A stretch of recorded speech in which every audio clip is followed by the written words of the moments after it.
Ulat News Updates. Mga balita ngayon, lalaking bulletproof umano ang katawan, binaril ng kainuman sa Davao City. 10 taong gulang na bata nasagip ng Marines matapos malunod sa Bulacan. DOH nagbabala sa mga sakit na makukuha sa matinding init. Ako po si Cesar Soriano para ihatid ang nangungunang mga balita sa buong kapuluan ngayon. Sugatan ng isang lalaki matapos itong barilin ng kanyang kainuman sa Barangay Acacia, Davao City nitong Lunes ng madaling araw. Kinilala ang biktima na si Victor Hernale, 50 anyos, na nagtamo ng 2 tama ng baril sa tuhod matapos itong barilin ng sospek na kinilalang si alias Roland. Ayon sa investigasyon, biglang naghamon ang biktima sa sospek na barilin siya dahil sa bulletproof umano ang kanyang katawan. Hindi naman nagdalawang isip ang sospek at agad nitong binaril ang biktima na agad napuruhan sa tuhod. Agad namang isinugod sa Southern Philippines Medical Center ang biktima na sasailalim sa operasyon. Isang 10 taong gulang na bata ang nailigtas ng mga miyembro ng Philippine Marines matapos malunod sa Madlam River, Barangay Sibul, San Miguel, Bulacan, kamakailan.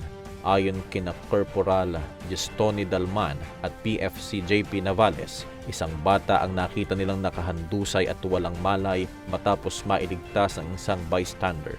Agad namang binigyan ng basic life support ni Navales ang biktima upang makarecover sa pagkalunod. Stable na ngayon ang lagay ng bata matapos maitakbo sa pinakamalapit na pagamutan.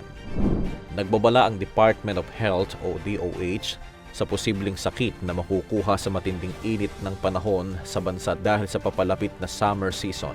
Ayon sa DOH, ang ganitong kainit na temperatura ay maaari magdulot ng heat cramps, heat exhaustion at heat stroke na dapat na iwasan ng publiko. Dagdag pa ng DOH, ang matagal na pagkakababad sa araw ay maaaring magdulot ng heat stroke na isang seryosong kondisyon na pagkawala ng malay, pagkalito, seizure at kumbulsyon na maaaring ikamatay kung hindi ginamot. Payo ng DOH sa publiko na kung nakararanas ng mga sintomas ay agad pumunta sa malamig o malilim na lugar at laging uminom ng tubig para makaiwas sa dehydration. Para sa Kidlat News Channel, ito si JP Adaw, nag-uulat. In thy name. In thy name. In thy name. In thy name. In thy name. In thy name. In thy name. In thy name. Showing po ito on March 5. Nationwide po yan. See you. God bless po. Sana supportahan. Lord, conquer my fear, faith, and trust in you. Lord, sustain me to persevere at commit myself to this missionary life. Pinapabigay po.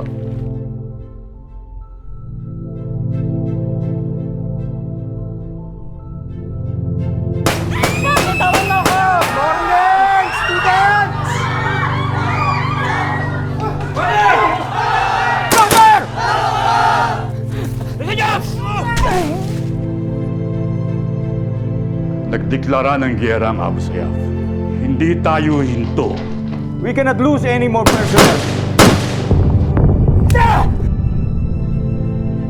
Nawa kayo! Isip sarili mo. Sa ngalan ng Ama, Anak, ng Espiritu Santo.